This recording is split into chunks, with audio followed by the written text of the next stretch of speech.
नोंथांमोना सांग्रां जा मानोना बिसायख'थिया जेसेबांनो खाथि सफैदों एसेबांनो BPFनि माखासे उन्दै कर्मिफोरा वर्कार्सफोरा माने हराव उन्दुनाय गैया बिसोरो माने जानानै लोंनानै बेदरै फिसायै जानानै जौ लोंनानै खालि माने एक्सन खालामनायखौल' जों नुनो मोनगासिनो दं माने दा बे साननैसोआवनो बे सप्तासेयावनो गोबां जायगायाव गोबां माने एक्सन खालामबाय बबेबा नै उदालगुरिनिफ्राय लानानै ओरै माने बावखुंग्रि गसाइगाव ना नोंथांमोना मैयासो खोनानो मोनलायबाय मानाव गेदेर राजु कुमार नार्जारिनि गारियाव अन्थाइ खुबैनाय रायजो राजा नोंथांमोन गारिनि माने बेक लाइटआवनो अन्थाइया हाबनानै थालायनाय थिग बेबायदिनो माखासे दुष्ट माखासे गोसो गाज्रि माने हिंसा खालामग्रा सुबुंफ्रा माने बेबायदिनो UPPL पार्टिनि माखासे गारिफ्राव अन्थाइ खुबैनाय खामानिया सोलिगासिनो दं रायजो राजा बिनिखायनो बे साननैसोआ गोबां सांग्रां जानानै थानाया मोजां मानोना बेनो फोरमान होदों रायजो राजा नोंथांमोन बियो रोखा आरो स्पष्ट जादों रायजो राजा मानोना फैगौ MLA बिसायख'थियाव BPF पार्टिया 15थायावबो जेनसिगोन बियो रोखा जादों आरो नोंथांमोना नुनो मोनबाय मानोना मानाव गेदेर प्रमद बर'नि दैदेननाय UPPL पार्टियाव गोबां रायजो राजाफ्रा लोब बाहागो लादों मानोना दिनै नोंथांमोना नुनो मोनबाय मानाव गेदेर प्रमद बर'आ दिनै बेबायदि वर्कार्स सिनियरानो जा जुनियरानो जा रावखौ बेबायदि हिंसा खामानि मावनो थाखाय बिथाङा बिथोन होआखै नाथाय नैबे गथ'फोरा जि खामानि मावदों BPF पार्टिनि वर्कार्सफोरा जि खामानि मावदों बे गथ'फोरा सोरनिबा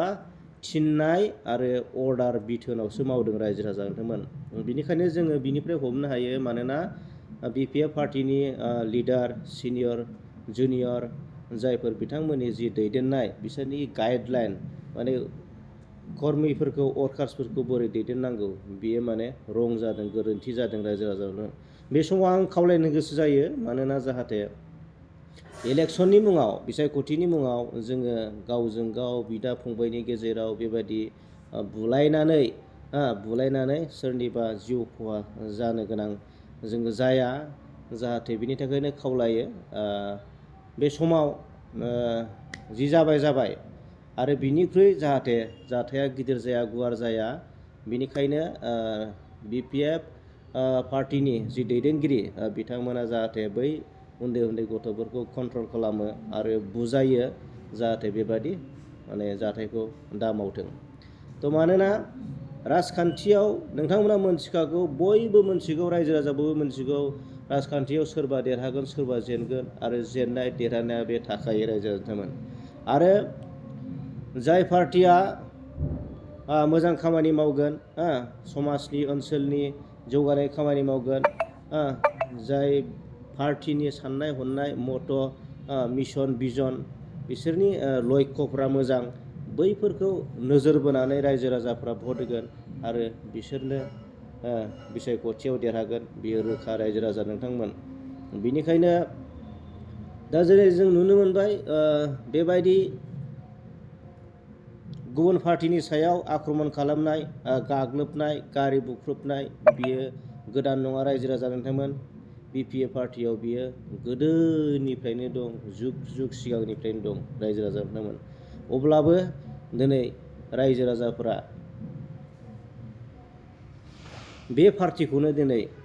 थांनाय BTC काउन्सिलनि जिथुनाखि बिसायख'थियाव माने बयनिख्रुइ बांसिन माने एबसुलुटलि मेजरिटि 28टा सिट लाहोनानै देरहाहोदों रायजो राजा नोंथांमोन दिनै बिथांमोना पावाराव थासेयावबो दिनै माने रायजो राजाखौ दैदेननांगौसो मोजां बिथोन होनांगौसो मोजां बुजायनांगौसो पावाराव थानानै सरकाराव थानानै दिनै बिथांमोनानो दिनै पावाराव थासेयावबो माने रायजोआव दिनै बर'नि गेजेराव बेबायदि उदखारि माने बेबायदि हिंसायारि जाथायखौ बिथांमोना माने खालामो आरो खालामनायखौ जों नुनो मोनदों बेयो जोबोद दुखुनांथावना रायजो राजा नोंथांमोन जाहाथे नोंथांमोना नुनो मोन्दों बयनिख्रुइ आङो बेयाव बे समाव बुंगोन साबसिन दोलो होननानै बुङोबा जोंनि बिटिसिआव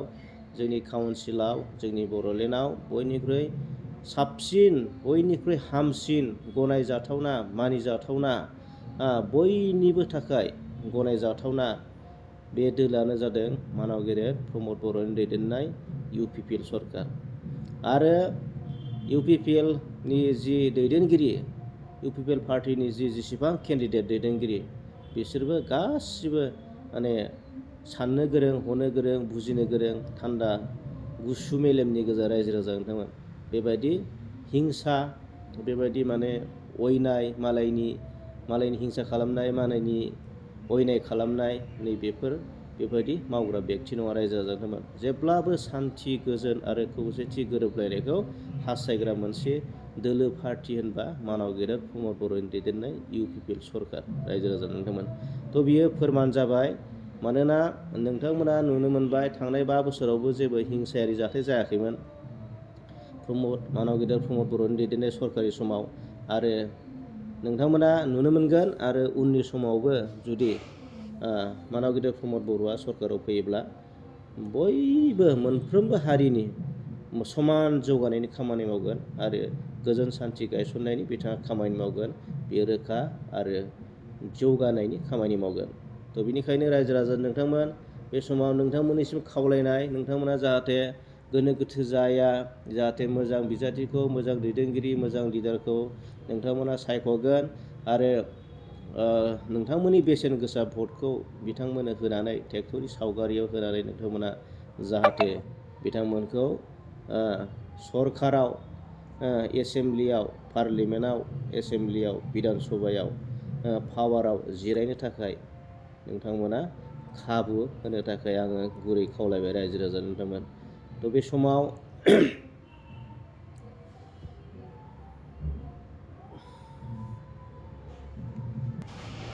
मानोना रायजो राजा नोंथांमोन हारियाव मा समाव बेबायदि दावराव दावसिया जायो मा समाव बेबायदि हिंसायारि जाथाया जायो मानोना जाय हारियाव माने सरकारनि दैदेननाया बै दैदेनगिरिया जेब्ला मोजां नङा बिनि साननाय हनायफ्रा माने सान्थिखौ लुबैया जाय मानसिया गोजोनखौ लुबैया खौसेथिखौ लुबैया गोजोनखौ लुबैया बैफोरबायदि बेक्ति एबा सुबुंनि दैदेननाय एबा पार्टि सरकारनि दिनावनो हारियाव जाथियाव गोजोन गैयिया जायो रायजो राजा नोंथांमोन बेनिखायनो